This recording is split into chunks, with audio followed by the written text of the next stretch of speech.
Yep. Let's just jump into this shit. Yeah, we just did. So hello, one and all, to our zero viewers watching this, and many more that will maybe never watch this. It's the fucking Killing Joke spoiler cast. I promised I would do this with Joey on my review, quote unquote. that was a great review. Um, the best Like, one I I've don't ever done. know, I don't know what we're gonna cover here because I think you've covered all the bases in that review. Yeah, but honestly, for all the shit we talk about Geek Evolution, I think they pretty much cover everything that's wrong with this I movie didn't say pretty anything well. about evolution. What? I'm a lovely young man who doesn't say anything like evolution. Yeah, because they're the gods of media geekdom on YouTube, and we can't say anything bad about them. No, they're alright. They're alright, guys. If you're Um, listening, I'll give you a hug yeah. if you pay for my ticket to go over to America. Oh my god. Because I'm not paying for that myself to give you a hug. So, That's the fucking bullshit. Killing Joke movie came out. It was kind of a big deal. What were your thoughts going into it, just from the trailers and all the other shit that they were talking about pre-release? Well, the first thing you need to understand is I don't care about the Killing Joke. It's not a story that I particularly love. It's fine. It's just, you know, a lot better Joker stories have come out since, and it's only really known as the first famous Joker story where he does some pretty, fucked up Disturbing shit. shit. Which So, and and the even trailers. Oh, can you continue? well, I was gonna say that's even debatable because Five Way Revenge is also kind of famous, and that's a good 15 years before Killing Joke.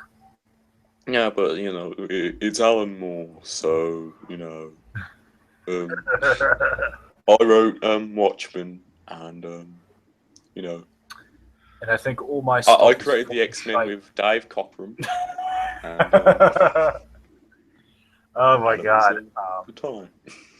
Um, but, but I'm on the same boat as you. I think it's fine. I think it's a fine story. I think it's a good basis for bigger and better things, and we have gotten bigger and better things since then. Yeah, and this movie, as I didn't expect it to be as bad as it was, but it was. The trailer, the animation looked pretty terrible.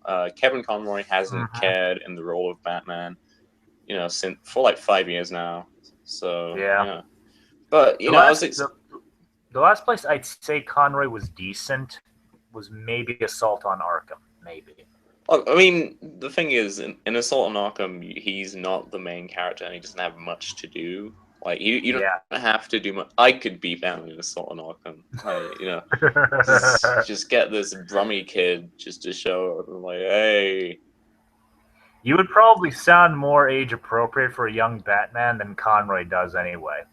yeah, just like I could say swear to me. It's Oh swear yeah, to we're gonna me. get to swear to me later. But the Um, trailers, the anime, and but I was expecting something just passable, really, based on a story that I didn't really like. yeah, So, I and was. then you hear about all this stuff about hashtag bat sex, and I'm like, yes, everyone hate this. This is great. It's just a shame they hate it for all the wrong reasons. Yeah, I mean, we'll get into that, but I don't really have much of a problem. But like, just a massive controversial thing, and wasn't gonna watch it originally, but I was like, well, I feel left out now, so I so I gotta be in this massive shitstorm. So I was, and I regret it. And the shitstorm is really fascinating if you think about it, because they made a whole big deal about how they were going to use the prologue with Batgirl to make her a character in the Killing Joke. They were going to expand her story. A lot of people were really excited about that. And that's probably some of the worst stuff from the whole movie. Yes, God.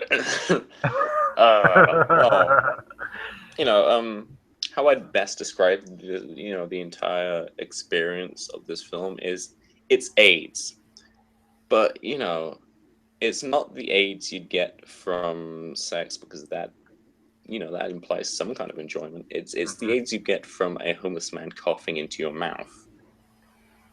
And So I just think it's a really fucking boring movie. I don't hate it as much as you do, even though I admit the flaws. I think it's just really fucking boring. There's nothing there. that's the worst crime of it. Is just you can't enjoy it for the animation or the performances, except for Hamill's, and even he buggers up the ending. Yeah.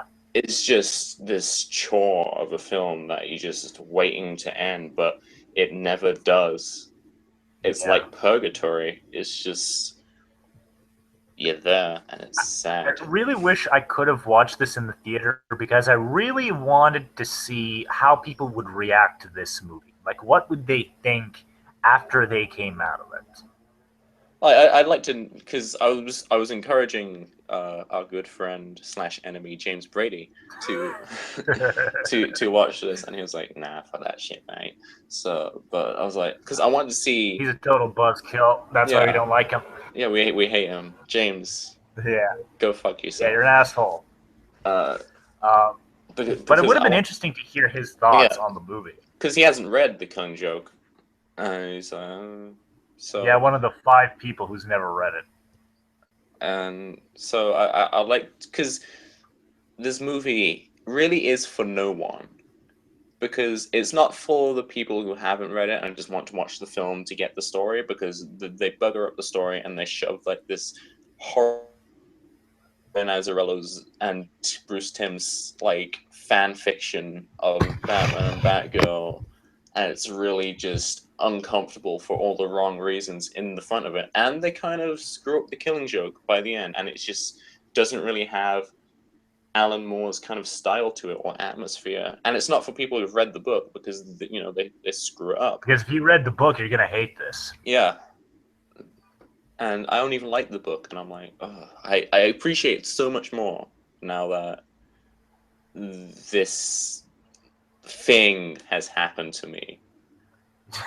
Like you got those things where it's not a book or a movie, it's an experience.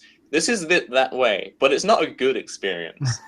It's just I understand. I had the same thing with Mass Effect 3 that broke me until Dark Knight Rises taught me men are still good. And I mean that as a BVS reference. They're not still good. I'm just glad I saw, Star Trek Beyond like a day after. And you've actually gone on an animation binge of DC stuff to just see if they were ever good. Yeah, I watched Gods and Monsters and Assault on Arkham and Dark Knight Returns. I was like, wow, Bruce Timm can be really good when he gives a shit. And I really want to talk to you. I want to use Gods and Monsters as a comparison piece to The Killing Joke because they both have Timm involved with them. Yeah. And it's pretty scary to see just how much effort Gods and Monsters got, and this just did not get anything. And, Gods and Monsters kind of show that Timm's really good at telling his own stories too. Like, if there's one thing that movie kind of isn't, is derivative. Like, yeah. But, it is like a grimdark DC universe, but it is in a new way. Yeah. So let's just get into this because we can't stall. No one is exempt from the odds of even. It's just we gotta do it. Okay, so where the fuck are we even gonna start? Because I don't know. Let's start with giving up and just talking about Star Trek Beyond. Oh my god, we're gonna do Star Trek Beyond. I promise, we're gonna do it. It's a really good movie, guys. But okay. How the fuck did they screw up the prologue so badly? Because Brian Azzarello is a really good writer. He's done a lot of good shit. He's done a lot of good Wonder Woman shit. And he's really good. And this is startlingly bad. And I'm not the guy who's gonna whistleblow about like objectification and stuff because it's just I don't care. But this is just incredibly just like stupid and Like you tried to make the part of the Killing Joke that's incredibly controversial less Even controversial by giving her character, and you made it worse. yeah. And that was kind of like the big selling point of the prologue for people. It was like, we're going to make it less controversial and stuff. And then they just made it worse. And then Brian Azzarello's like, nah, the Killing Joke's a controversial story, so we added more controversy. Shut up. Yeah. You just said that as soon as everyone kind of flipped out. You liar. Yeah. And it's also it's just kind of a big problem because the people who are like book purists about the Killing Joke were the biggest defenders of the book, and what he does with the relationship between Batman and Batgirl really just leaves him with no one on his side anymore. Oh, it's terrifying. Yeah. Like, you know, when people did it, when not people, he has a name. Kyle Higgins did it in Beyond 2.0. Yeah. I don't care. I didn't care. It was fine. Yeah. And earlier in Batman the Animated Series, it doesn't matter because there's not a big age difference, and there might not even be one in here. But you have Bruce Wayne being drawn like he is in Killing Joke, and he's really old, and he's got wrinkles on his face, and he's huge, and he's got big ears, and you have tiny little It's a wee good design, I will say that. It's a good design, but not for what they had him do. Yeah. Well, even in the animated series, Batman had like the lines on his face, but he sounded young. He was drawn as like a young man. He wasn't drawn like a big fuck off tank like they draw him in Justice League. And the animation. I mean, not anime. What am I talking about, boy? The romance didn't really start until New Batman Adventures, where they redesigned the characters, and he didn't really have like the wrinkle on the side of his face or anything. So, and if anything, he looked younger. Yeah, and they also drew Barbara as older. Like, she was still really small in comparison to him, but she was also kind of drawn more mature in the face. Yeah, and I don't think it was Tara Strong doing the voice back then. So no, it was. I think it was an older actress. I don't remember her name because I don't care about animated series. But and they also set it up as Barbara was always kind of a groupie of Batman's in that universe. Like, she was always kind of into him romantically. Yeah, and you started it out while she was in college already. In college. Yeah.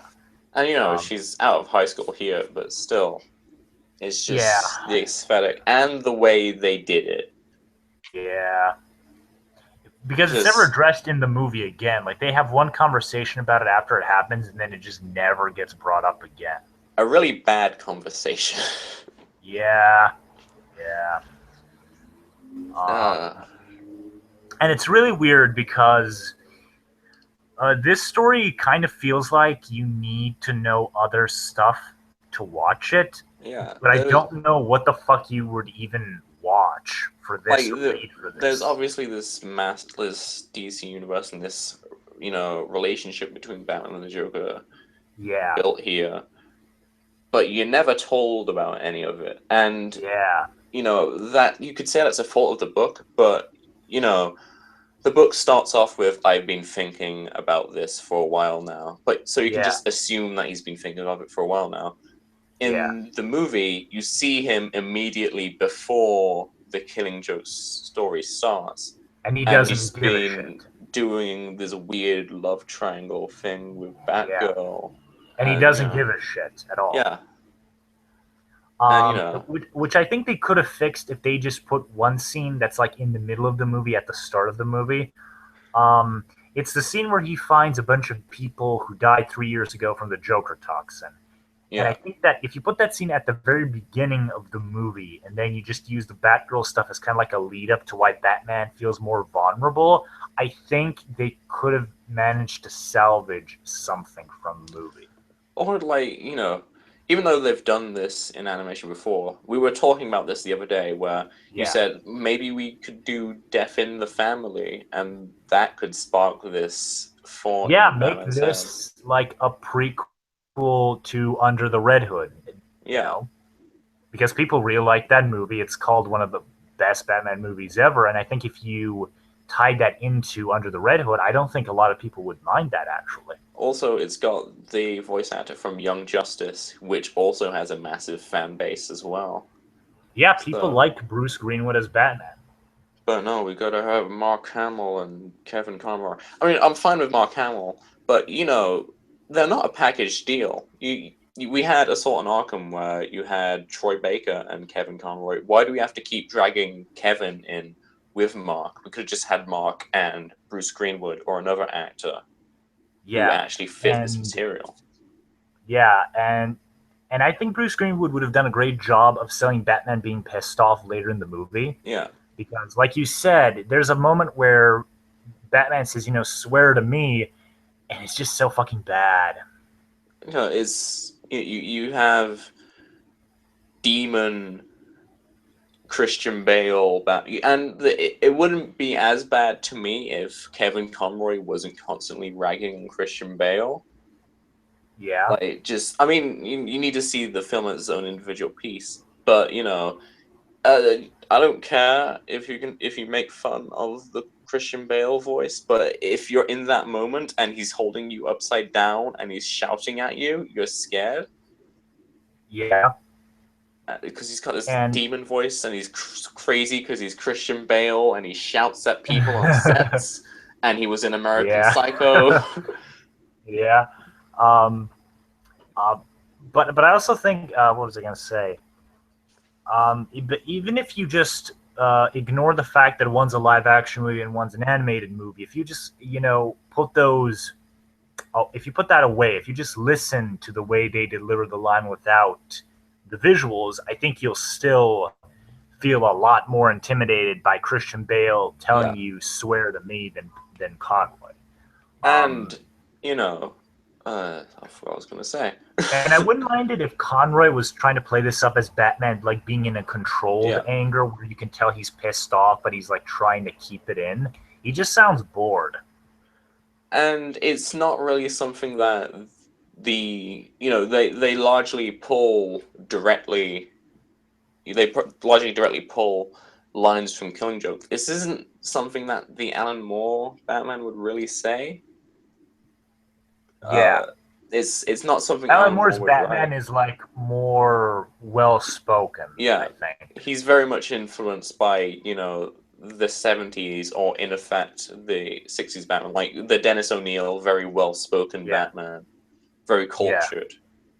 Yeah. Um, Although that does kind of play into some weird lines because even when I was reading the comic book, Batman calling someone a worthless lime, that sounds like an elegant thing to say, but it's not really much of a threat. It's not, and I And don't it know. comes off as weird when you actually have someone else speak it out in dialogue. Like I don't. A lot of Alan Moore's stuff is like that. It's very poetic. It's very Yeah. meant to be consumed in the way it is. And Watchmen, the movie, got over that by completely changing it into a different kind of atmosphere. This movie Yeah. has no atmosphere. Yeah. Which is really And a shame because animated series has a lot of atmosphere. Like yeah, they use shadows and all that shit to make a foreboding sense of atmosphere, and this movie just does not have that. and Um, the something that's very similar to the Killing Joke story in a way, Mask of the Phantasm, like yeah, which also reveals Joker's backstory and has a yeah, lot of Joker in it. That has a shit ton of atmosphere. yeah. And I think the problem is that they animated this like it was an episode of Justice League, and Justice League doesn't have atmosphere because Batman's part of a bigger cast of different Yeah, characters. Like even if you just look at one of the episodes where you go back to Gotham, like Gotham looks completely different in that show than it does before. yeah, especially in Justice League, and that's kind of because that might be because of the switch from drawn animation to digital, but still, you can have atmosphere and digital animation I watched Dark Knight Returns today. That has a whole bunch of atmosphere, and it's digital.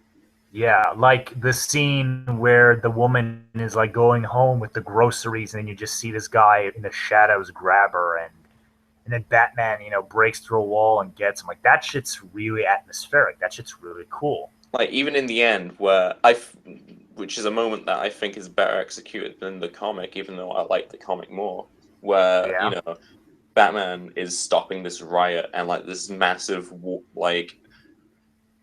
it's the apocalypse in Gotham is yeah. breaking out, and Batman's riding in on a horse with the mutants, and it's just like, oh my god! And even though I don't really like Peter Weller's voice, it still works, and the music is there, and the Or animation is there. None of it's there in the Killing Joke. Or there's another good moment in Returns, like when he grabs the pimp through the car, and you just see this big hulking thing like punch Yeah, him over and over again in the shadows, and it's really cool. And where is that directing in this movie? Like, how do you take an atmospheric book like this and then just turn it into a higher budgeted episode of Justice League? and I think the recolored version of Killing Joke loses some of that atmosphere, but it's still very atmospheric just because of the writing and everything and the events that are going on. Like Yeah. you can still And make it look good, and especially as well as that, the music wasn't up to par at all. Like um, at the end where they have like this really, the title is at the end of the movie this time. Ooh, and it fades to black. The music's not wait, but there, they did that for Returns too. and it worked because returns you Yeah. have this massive like bombastic theme, and Yeah. in Killing Joke it's just nothing.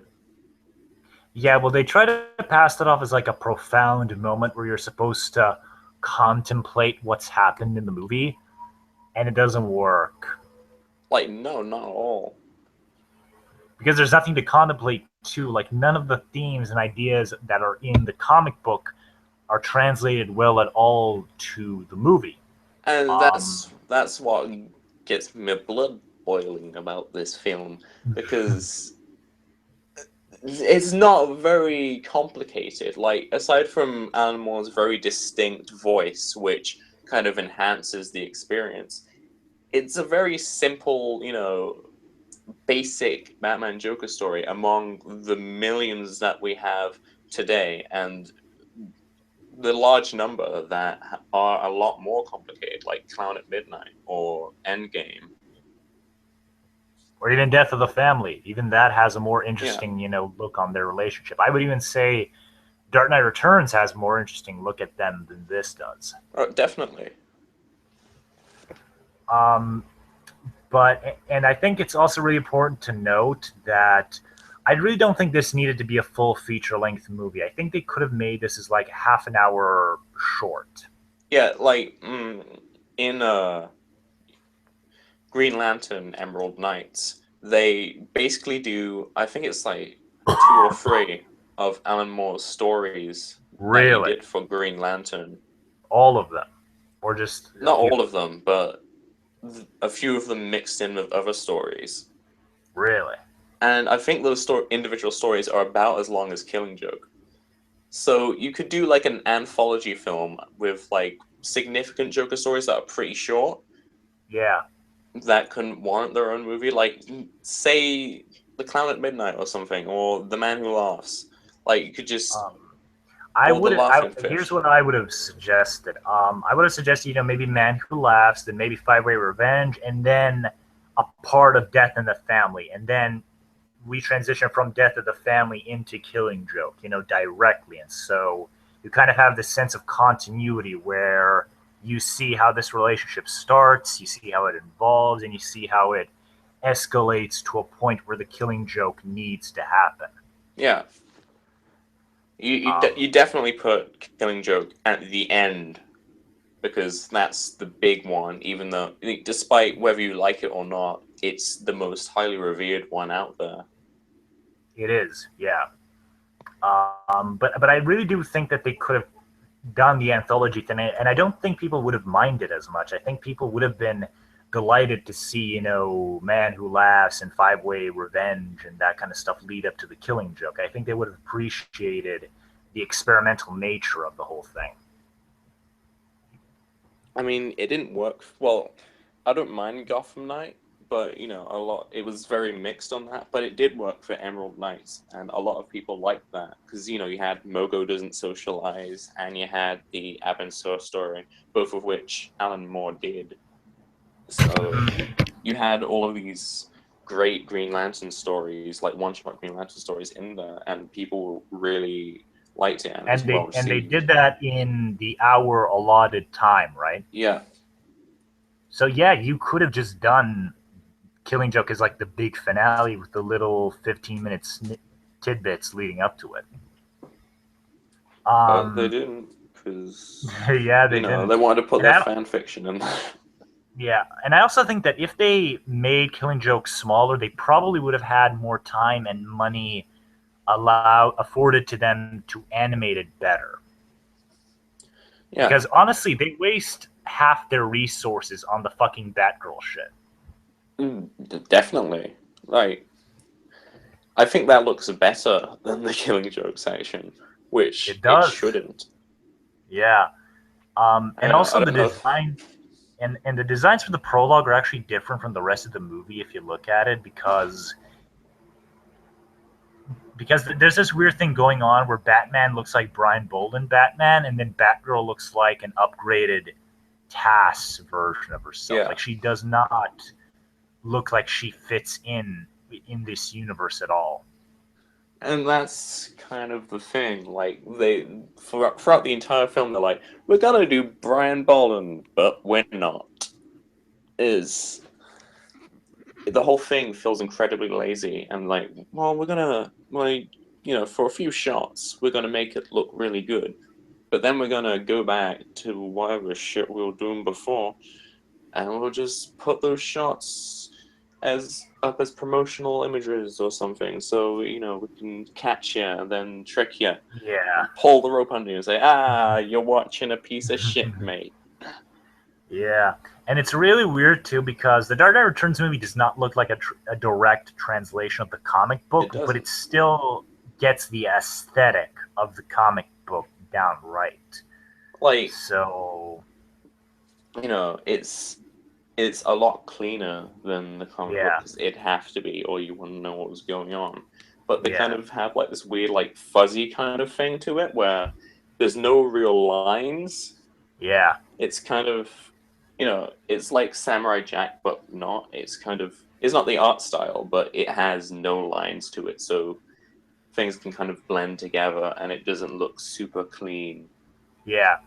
And honestly, doing Frank Miller's Returns art would be impossible, because characters can look wildly different from panel to panel, because that's just the way he draws. So it makes sense they would need to make a consistent look for everybody throughout the whole thing.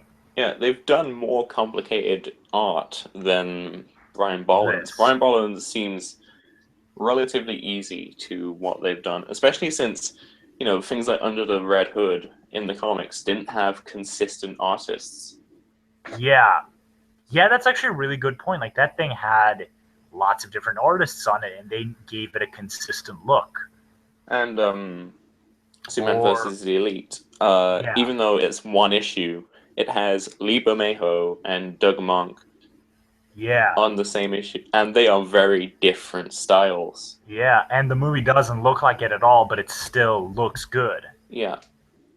So just either do it or don't do it. Don't try to half-ass it. And they've had Assault on Arkham too. Assault on Arkham has the video game aesthetic, and it manages to make Batman's ultra detailed Batsuit work in animation. It looks good, it animates well, and it does good with fight scenes. So I don't know what the problem with this one was. It's just they didn't care. But it's so weird. Like, you would think that there would be someone there who would care, because it is the Killing Joke. Yeah, it's a story that has such a large reach that you can't sit in a room full of Batman fans and not have at least one person who wants to do it. And I Yeah, mean, I think they did with Mark Hamill, but that's it's not possible enough. everybody is just burned out making these movies. Yeah, and that's probably why Mark Hamill has such a great time, because he's like, I'm leaving. 2 years later, no, I'm not. Yeah. And I also think that the novelty of hearing Mark Hamill play a fucked up Joker is just gone because Yeah, we've played the Arkham series. So and Return of the Joker. and Return of the Joker. Well, he is Well, more he fucked does. up, but he kind of gets unchained for the Arkham games. Like they just I let him guess kill so. people constantly Like without he. anything. Well, you think about the fact that they had to censor that film as well. Oh yeah, you actually bring up a really good point that I'm surprised we didn't bring up. This does not deserve an R rating. It doesn't. The Dark Knight Returns movie is messed up in more ways than this one is. Yeah, Like, because, everything Joker you does know, in Part Two is way more fucked up than anything he does here. and, if. I'm surprised they got away with that because of the amount of, like, mass shootings and everything. You just Yeah, have Joker going through the Tunnel of Love and just wasting people. yeah. And the way Batman and the whole fight is really bloody. You see Batman Yeah. get stabbed over and over again. You see Joker get burned. It's really Like, terrible shit. it's the bloodiest fight until Endgame, which came out 30 years later. Yeah, So, is this movie really doesn't have anything on it. I mean, you have a bit of blood like flying out of their mouths or anything, and you have the yeah, Barbara Gordon thing, but it happens more frequently in Dark Knight Returns. yeah. Like, I mean, Batman gets fucked up by the mutant leader. Some of the stuff Batman does to other criminals is pretty horrific. Like, yeah, um, when he's looking for Two Face, he throws that crippled guy through the window, Yeah, and he's like bleeding all over the place. And Batman tells him he's gonna bleed to death. Um, like and that's pretty yeah, horrific. Like, that's a pretty terrible way to die. and the thing is, no one really dies in Killing Joke. No. Well, the guy from the circus dies. Yeah, but they kind of sweep that under the rug, just like Yeah, like even in the comic book, Batman does not register his death at all. He's just like, yeah. it's just he's just a guy, he just sold him the place. Now just come on, just sweep it under the rug. Yeah. And you hear about Joker's wife dying, but you never see her get burned to death. Wait, is that how she dies? Well, it was a baby bottle heater, so I imagine it like caught fire or something. Hmm. Also, this thing adds some fight scenes to the end of the comic book. Yeah, Because the whole Joker monologue at the end about why aren't you laughing? They add a bunch of like henchmen for Batman to fight on the way up. That doesn't happen in the comic book. yeah, like when he falls into a trap door, Yeah, it's only a trap door. There's yeah, no little Peter Dinklages midgets. and Warwick Yeah, Davises running after him or whatever. yeah. Oh, and he totally kills one of them too. At least Yeah. one of them. So one guy dies, but you don't see him. Or, You don't and see. he possibly kills another one too. Does Maybe. he? Yeah, there's another moment where he's like going up and he just kicks one of them off him, and then you just hear something like go splat. Like you Could could I something stab him. could I say that Alan Moore has this weird thing with midgets? Well, that's It only in Watchmen. Yeah. Well, Like it could Batman be. does not kill a midget in Killing Joke, the comic. He has them there. Midgets turn up. I don't know. I think back in the day, Alan Moore must have found midgets to be the most hilarious thing ever, or something. Yeah, So, that's why he he must have must. been like, "Oh, I want to put a midget in here." No, he must have loved the midget throwing in Wolf of Wall Street. Then. Yeah, like Alan Moore doesn't watch movies and just stays in his house, but he's especially went out for The Wolf of Wall Street because he heard there was a midget For the in there. midget. So, Yeah. oh, I've got to go see the midget film. What midget film, Dad? The Wolf of Wall Street. Leonardo DiCaprio isn't a midget. Who's Leonardo DiCaprio? I haven't been outside in 30 years. Oh my god. Oh my god. And that's kind of like a recurring thing in the movie where Batman is just unnecessarily brutal to people. Yeah, because they gotta get that R rating, man. Even though it didn't deserve it anyway. Like, there's a moment where he fires a hook and he almost stabs a guy with it, and then he pulls the truck back, and he could have, like, crushed 5 people with it. And the thing is, he's not mentally unhinged at that part of the film. Yeah. He's supposed to be fine. Yeah. Like, if he was, as much as I don't like Batman harming midgets, it kind of makes sense because, the guy crippled his girlfriend, who he doesn't treat like his girlfriend throughout the rest of the movie. And he just tried to drive his other friend insane. Yeah, so... You could at least reasonably understand why he just does not give a shit about all of this. But, it turns out he just didn't give a shit the whole time, because... Yeah. And I've heard some people say, like... didn't give a shit.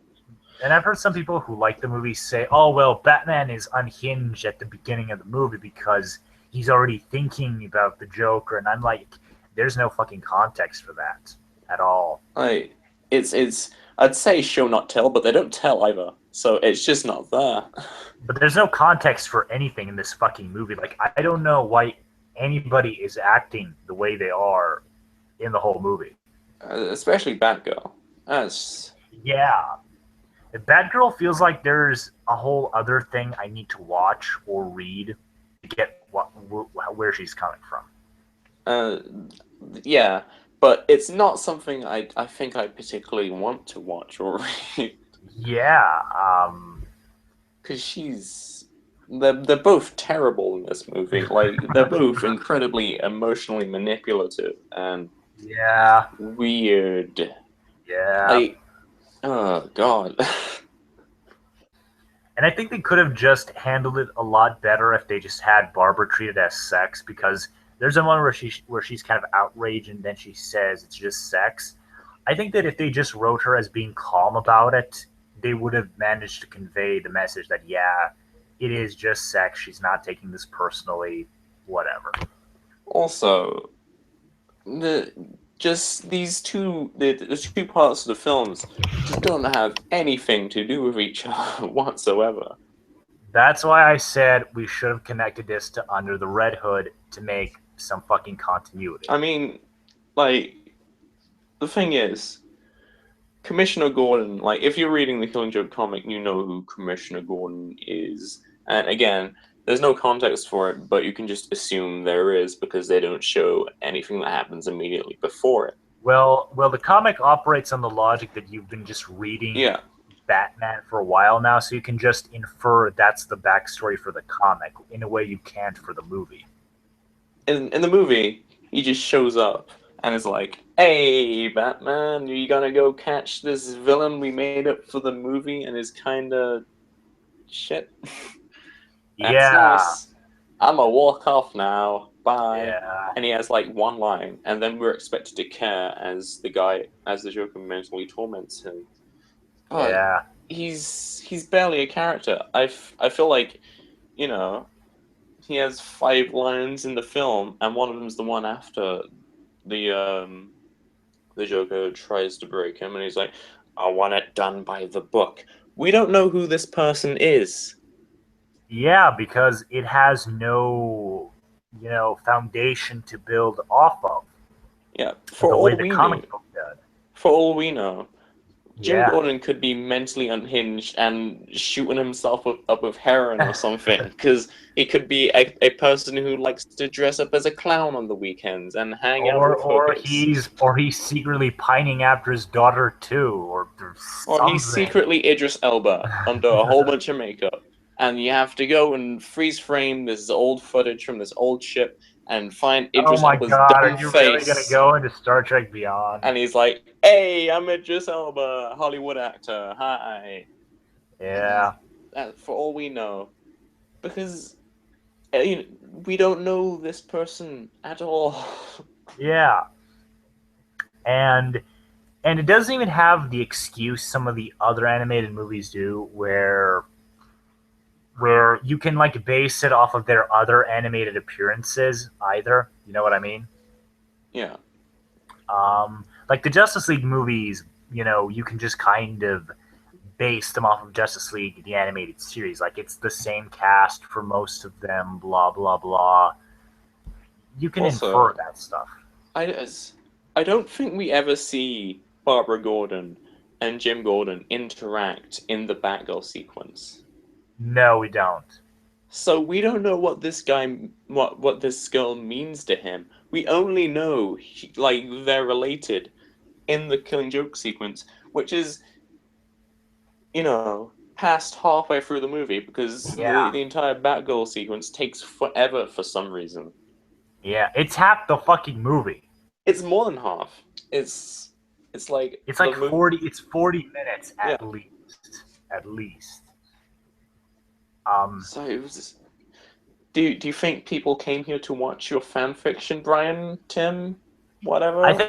think I think they would have been good. I would think they would have been fine with it if it was good fan fiction. Yeah. Like if they actually try to make it work with the Killing Joke, I think people would have been completely fine with it.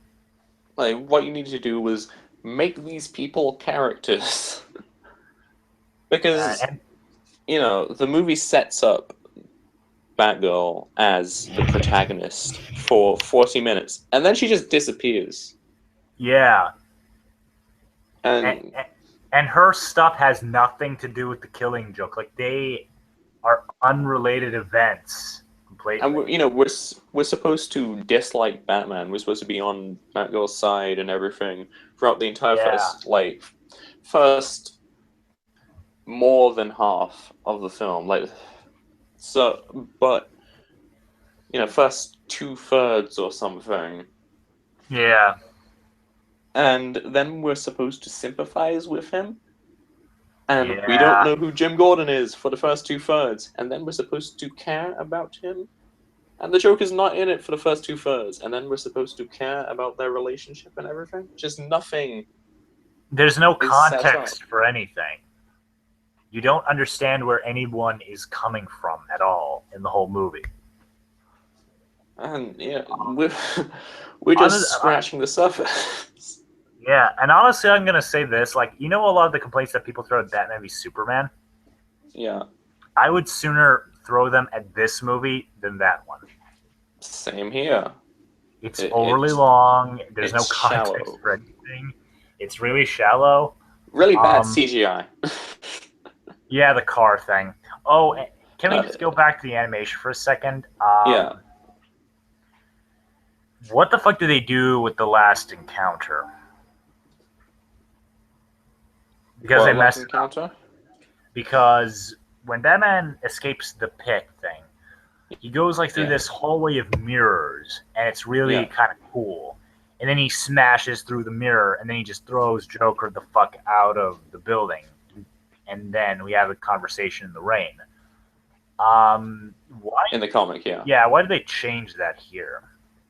Because they want to have them fight. But they can have them fight. Anyway, I mean, I don't know. Oh, God. Especially because the entire fight... I don't know, we've probably touched on this already. The entire fight screws up the ending and the entire point of the Killing Joke. Yeah, that these guys are just a couple of lunatics just stuck together. Yeah. And, again, Batman's supposed to be angry. Yeah. Joker's supposed to be defeated. He doesn't care anymore. That's why he says, take me in. He's the one making a point here about how it's just inevitable that they're going to kill each other. And Batman's trying to stop this desperately. Yeah. But they make it... But they do it up until the last scene.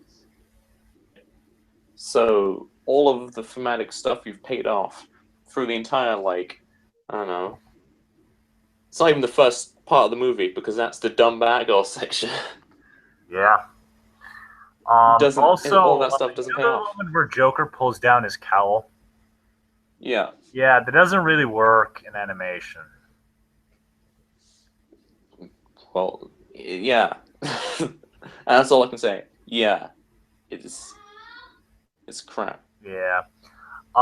Okay, so, and I think that the ending really highlights most of the animation problems because in the comic it's really atmospheric, especially with the original coloring. It's like pouring rain all over the place. You get lots of close-up shots, characters' faces, really expressive art, facially speaking. And none of that's in the comic.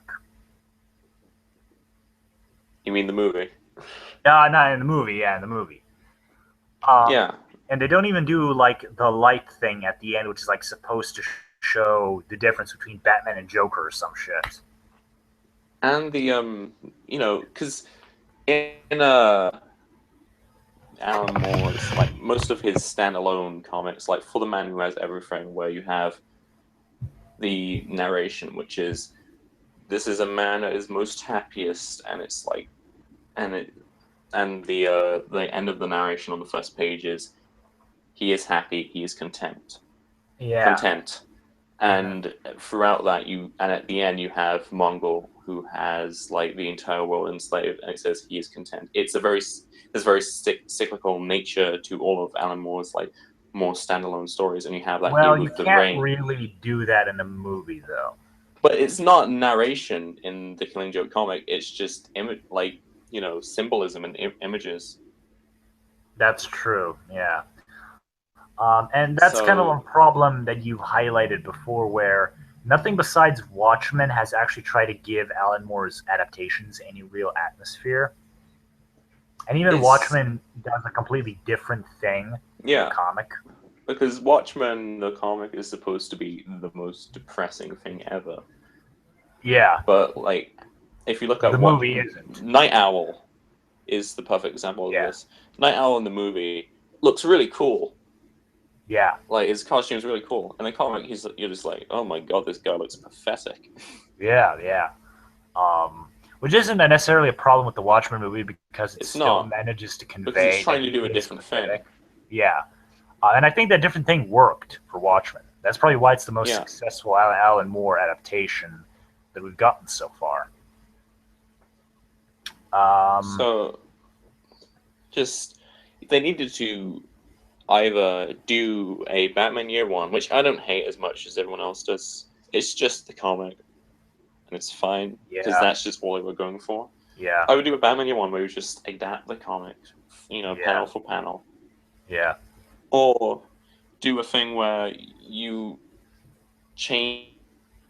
I mean, Batman Year One, Frank Miller writes his comics very cinematically, so you wouldn't really need to change that much. Yeah. Alan Moore is all about, comics are a medium, they're a medium that are worthwhile and you don't need to imitate anything else. So I'm going to write a comic book, not a graphic novel or anything. Yeah. Because that's demeaning, or I'm not going to do anything that's really cinematic because that's demeaning to the medium. Yeah. And Killing Joke isn't really a cinematic comic book in the traditional sense of the word. You can't make a blockbuster movie just by adapting the Killing Joke. You have to add other shit to it to make it a blockbuster. Dark Knight Returns is a blockbuster movie. That's why it adapted so well to the screen. Yeah. Minus the narration. Yeah. But that was only there so Frank Miller could control the pace. Yeah. I mean, if you just made a Dark Knight Returns movie, like, you could just sell it on Batman vs. Superman is like the finale of the movie, and that would just be the money shot for the trailers and stuff, but you can't do that with the Killing Joke.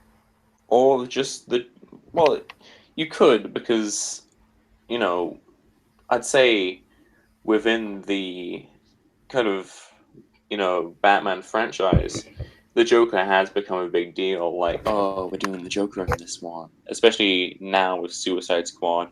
And 8 years prior with The Dark Knight. It's like, oh, we're doing the Joker. You gotta watch it. Come on. I actually think that Killing Joke might have actually worked out better as a short film than an animated feature. I think they could have really captured the atmosphere of the comic book in a short film. And then you'd have a bigger budget because Bruce Timm for Batman 75th did a short film called Stranger Things, which was based on the 1930s Batman. It was super stylistic and looked really good because you had a bigger budget because you didn't have to do all that much. Yeah. No, just release this like hypothetical version of Killing Joke, which is really good and looks good on a DVD with those 75th anniversary specials, and then you'd probably knock it up to something that's feature length, and then you'd just be fine. I also think that, and they won't do this, but it would be really cool to see maybe Batfleck and Jared Leto do it too. Like, just for once, get him in the Brian Ballin suit and that whole aesthetic, and just let, I don't know, somebody direct a Killing Joke short film to like promote DC live action movies or something. Like, they're not going to do that, but I think that would work exceptionally well. They're not going to do that, but you know, I can actually see them doing it in The Batman if they're calling it that. Because, you know, Ben Affleck is very much from that generation of, you know, Batman readers. You know, his favorite comic book is The Dark Knight Returns. So he probably would have read this and The Cult and Arkham Asylum. Yeah, all that good 80s stuff. Yeah, so he's probably got a lot of influence from that, and, you know, the Joker in Suicide Squad. Yeah. A lot of the iconography that they're using is from Killing Joke. So they could be doing that. They could do that if they wanted to. And and Affleck's actually a dude who he's not that asshole who just reads Dark Knight Returns and then just says the fight's the best part of the book. Yeah. Like, he, you know, Superman winking at Carrie is his favorite moment from that book. Yeah, and it's, you know, these people behind these movies, like, we were talking the other day, you know, off mic about Suicide Squad and how it's taking a lot from John Ostrander's run instead of the New 52, because the only real New 52 thing in that movie is Harley Quinn, and everything else is very derivative. Sleeping with Deadshot. Yeah, and everything else is very derivative of John Ostrander's run. So these are people who are digging into the history, and, you know, for better or worse, the Wonder Woman movie is not Brian Azzarello's New 52 take, or Greg Rucka's that's going on now, or the Finch's. It's its own thing. It's its own thing. Yeah. So these people are digging in. They're being creative on their own, but you can tell that they're taking stuff, you know, from source material and that kind of stuff. But yeah, this really is kind of an unfortunate situation because I think they actually could have actually done a fairly good job of transitioning this comic to animation. And they just did, and I just don't know what went wrong here. It's just a lack of caring from most people. Yeah, I think is what killed it. Yeah, because, you know, they just probably they just did it. They probably just thought that this was going to be a big, massive hit, and then they were just like, "Fuck it, they're going to watch our shit no matter what." They just did it because the fans wanted it. Yeah, and you know, Dark Knight Returns, as much as, you know, I don't like Peter Weller's voice. You can tell they wanted Peter Weller because they thought he fit the role. They weren't just getting someone because the fans wanted it. Yeah, because if they were just half-assing Returns like they did this, they would have gotten Conroy back. Like everyone was saying as soon as they announced Peter Weller was going to do it. They were pissed off, I imagine. Yeah, and, you know, Mark Hamill as well. But Michael Emerson's is one of the best Jokers and totally fit that version. Yeah. Him or John DiMaggio, if they just decided that these guys were going to be Joker for the next few years, I would be 100% okay with it. Yeah.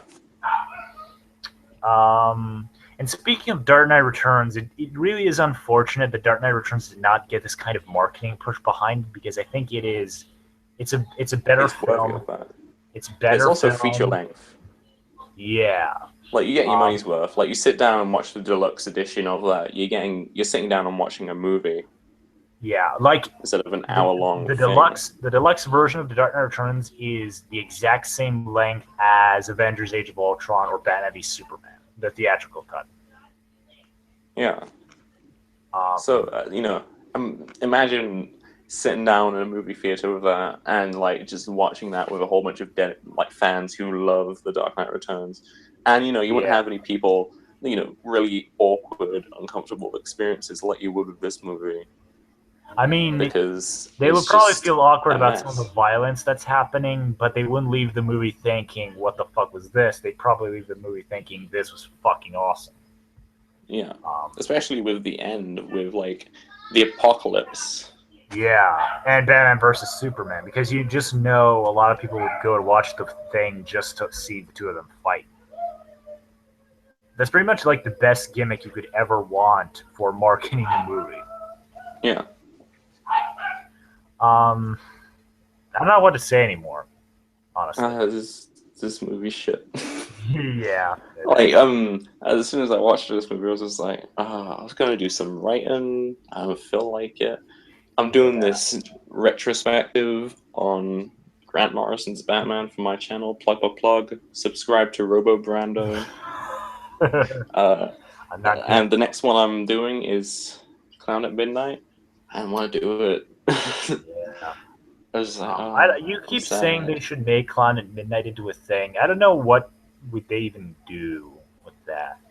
I mean, the thing is, I don't get the team that's on it now. Yeah. Say, like, around the time they were doing Dark Knight Returns or before then. Yeah. You would have definitely got them. But I think it would have been interesting because it's a prose story. And that's kind of the thing. Like, I don't know how you translate that. You'd have basically free reign to animate it however the hell you wanted. Like, you wouldn't. It's not like an All-Star Superman situation where they were trying to do Frank Wisely and it didn't exactly work, or this situation where they were like trying Superman to with the small cape and the puffier lips. Yeah, didn't work. Not really.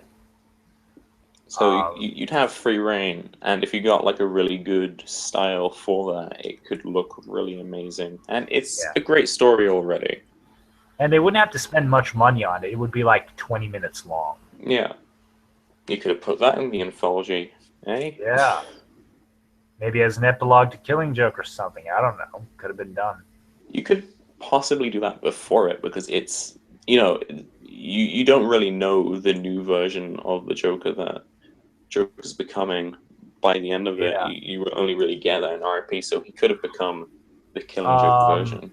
I wanted to ask you something because I just remembered it. I think they talked about adding Harley Quinn to the Killing Joke, and that didn't happen. So I don't know. If they gave me an outline and made me choose between that and the Batgirl section, I don't know which one I'd choose because I hate Harley Quinn. But if it was better than the Batgirl section, they should have done it. She was supposed to be added to the movie, I think, and maybe that says that maybe a different prologue was planned at the beginning and then it was scrapped. Well, maybe they would have been enthusiastic about that, because the next project Bruce Timm is doing is about Harley Quinn. Oh my god. And that's so sad because Gods and Monsters totally deserves another shot. And they're doing a Machinima second season, but it's been over a year since Gods and Monsters came out, and we still haven't heard anything about it. I doubt we'll get it. And especially because Gods and Monsters really underperformed. Yeah. Like, in comparison to the Batman movies and the Justice League movies, and even to this, it really, really underperformed. Which is a shame, because that's Superman's a really good goatee universe. Was too great for anyone. Like, it was too intense. You're just like, whoa. Yeah, and I think cool. a lot of people wrote that movie off because you didn't have Clark Kent as Superman, Bruce Wayne as Batman, and so the second they saw that, Spanish, and it was cool, and Wonder Woman was a new god. It was cool. Yeah, and Batman was a vampire, and it was cool for once. And he was not Hannibal. I've been watching Hannibal He too much. was, Dexter. yeah, and his monotone voice worked a lot. Yeah. Oh man, I don't know. I feel like you could get those voice actors just to play the regular characters, to be honest. Really? I Yeah. don't know. I could see the Wonder Woman chick playing regular Wonder Woman. I can't see Dexter being Bruce Wayne. I don't know. Yeah. So the next slate of movies is, like you said, Batman, Harley Quinn. They're gonna do Judas Contract. That's gonna be a sequel to the Teen Titans movie of this year. Well, if Brian Q. Miller's writing it, sign me up. It's gonna be good, I think, Yeah. if he signs up. And then they're doing Justice League Dark. Ugh. Yeah. No. Not No, excited. thank you. I'm not a fan of Constantine. It looks bad. Yeah. And you know, And they're doing that thing where it's like part of that fucking movie universe. yeah. I really wish they didn't make it part of that universe so they could at least give it an interesting aesthetic. And you know, it's just and they had to add Batman to the team as well. Wait, he's on the team? Yeah. What? Because it's the Dark team. Oh and my it's god! Batman. Wow. Is he really on the team? Yeah. Are you sure? Yeah. Oh my god! Why? Also, they didn't let Gordon smoke in year one, so I doubt they'll get John Constantine to smoke. And that's kind of fucking stupid because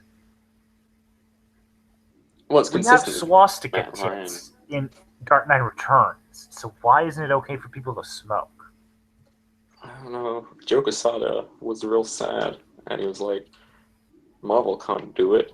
Wait, No one can do does it." Joker smoke in Dark Knight Returns? He does in the comic, not in the movie. Oh my god. Wait, are you sure? Because I think I remember him doing it in the movie. I watched it today, buddy. Okay. Fair enough. Don't question That's really me. fucking stupid. Like, we can show people beat the shit out of each other and mutilate one another, but we can't show sex, can't show smoking. It's just a weird American thing, and I don't understand. You know, it's America's a terrible place. And Ivan's Croatian. Could we reiterate that? Because I didn't know you were. Just bust out your voice. Yeah, I know. A lot of people are like- going to be sitting here thinking, like, what the fuck's this guy talking about? Like, Yeah. why is he talking about it's American thing? Was he talking about his American heritage like this for, eh? You're not full on patriotic, Ivan? Our ancestors died in Nam, son. We was fighting the Korean Nazis back there. How dare you disrespect them, boy? Jesus Christ, what the fuck did I just say? Alright, Anyway. Wild Bill. Yeah. Billy Bob Thornton, everybody. Why are you playing Billy Bob? Slice and dice and Billy Bob. Beat a pig, Batman, Billy Bob, you see. Oh my god. We should do a Dark Knight Chicken leg, licking leg. Yeah, slice and dice. We should do a Returns commentary. We should. That'd be fun. We should. I mean, we've already done an hour-long commentary on the fucking Killing Joke movie, so... It's not a commentary, but it may as well Not commentary, review. Well, we're almost... You could watch... You could listen while you're watching it. It'd make it better. Probably. It'd ease the pain. You have the sound of our beautiful voices over Conroy being bored and old as shit. We should just do a live reading of the Killing Joke. Oh my god. Oh yeah, speaking of that, I watched a video where Troy Baker does, the memories are such a terrible thing. Yeah. I think he does it better than Hamill. Well, there's this thing on years ago. There was this Lego Killing Joke thing that was released, and it was just a little animation. Wait, of how does the that Joker. work? How? Well, it's just like stop motion. Oh, okay. And it was just like the Joker like just waving his arms around in the rain. Like the animation wasn't very good because it was just him standing there. But the voice like the guy who did the voice, who isn't a professional, voice actor, did it better than Hamill. And it was the "Why aren't you laughing" thing. Yeah. And I also think that, like I said, I think Troy Baker does the whole "memories are a terrible thing," better than Hamill does because Troy Baker just has like an edge to his Joker voice that I think Hamill has kind of lost. You hear Hamill saying, "Oh, I'm really nervous about this. I don't know if I can do it." And Troy Baker's like, "Nah, I'll do it. Come on." Yeah. It's like you'll jump in. And I think Hamill. Okay, speaking of Hamill, he's like the sole good thing about this movie. Mostly. Especially, I didn't realize he had so much range when he did the regular old schmuck Joker. Yeah. Yeah. He has a lot of emotion in his voice. He really sells this. The scene where he talks about his wife saying, "Oh, oh, look how I'm married to a miserable loser." I think he's really great in that scene. And that monologue isn't meant to be spoken because it, like, if you say it out loud, I don't think it'd work. But somehow Hamill makes it work. Monologue?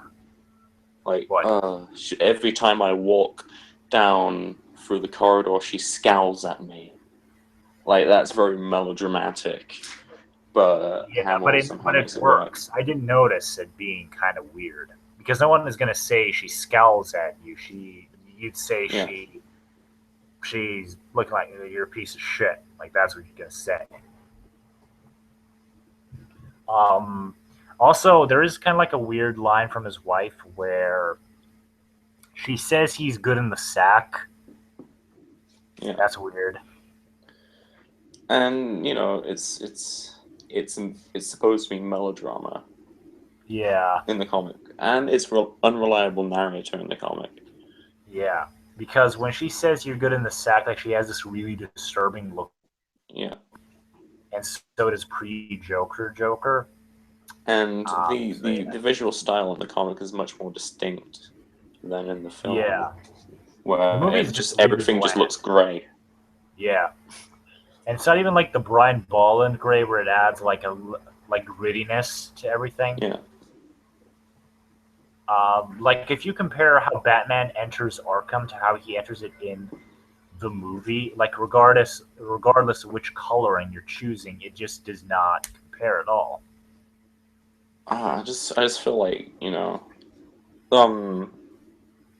in the comic you have I don't think you ever have a full page spread in the comics either.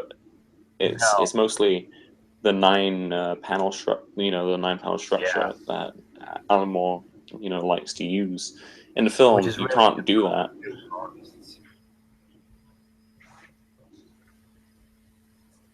Hello? Yeah, hello? Yeah. Like, in the film, you can't do that. It's just everything has to be a full page spread in a way. Yeah. But, on a screen.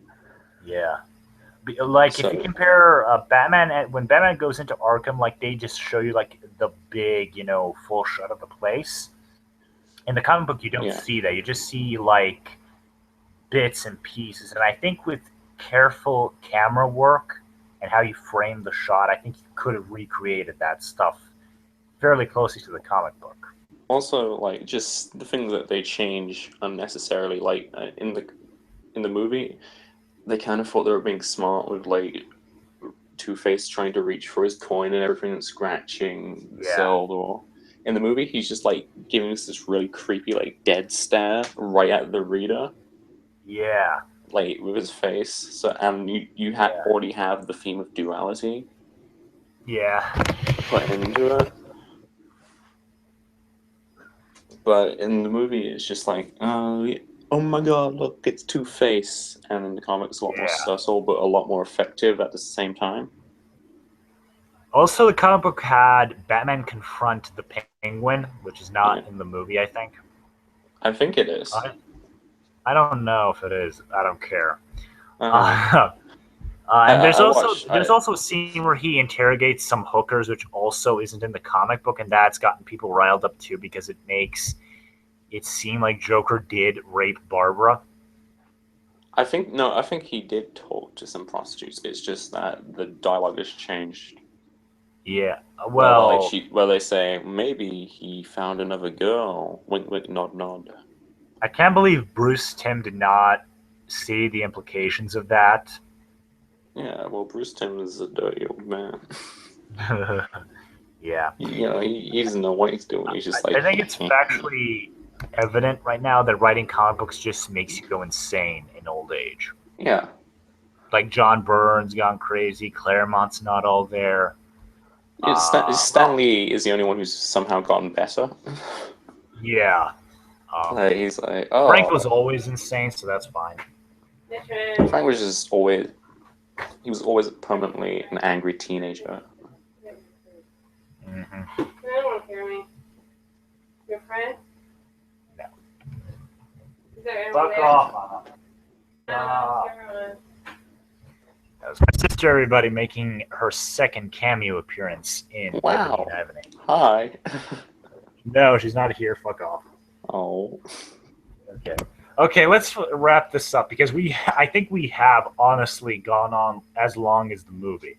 Well, it's more worth watching than the movie It is. or listening to. Yeah. So yeah, The Killing Joke, fucking dud. Don't see Total it. dud. Yeah, if you have to watch one of the three that have come out this year, watch. That's Justice League versus Teen Titans. Yeah, that's actually a really good one. Or go back and watch the ones where they cared. Yeah, like Gods and Monsters or Assault on Arkham. Or Dark Knight Returns, underrated, Superman versus the Elite, Yeah, New Frontier. Wonder Woman. Yeah. Well, anyway, guys, that is our Spoilercast / live stream for The Killing Joke. Subscribe to RoboBrando. Yeah, I'm not gonna. Link in the description. It's not There wasn't going to be there. one before, but I said it, so he has to put one in there now. Shit. Anyway, guys, hope you enjoyed this waste of life, and we'll see you later. Bye. See ya.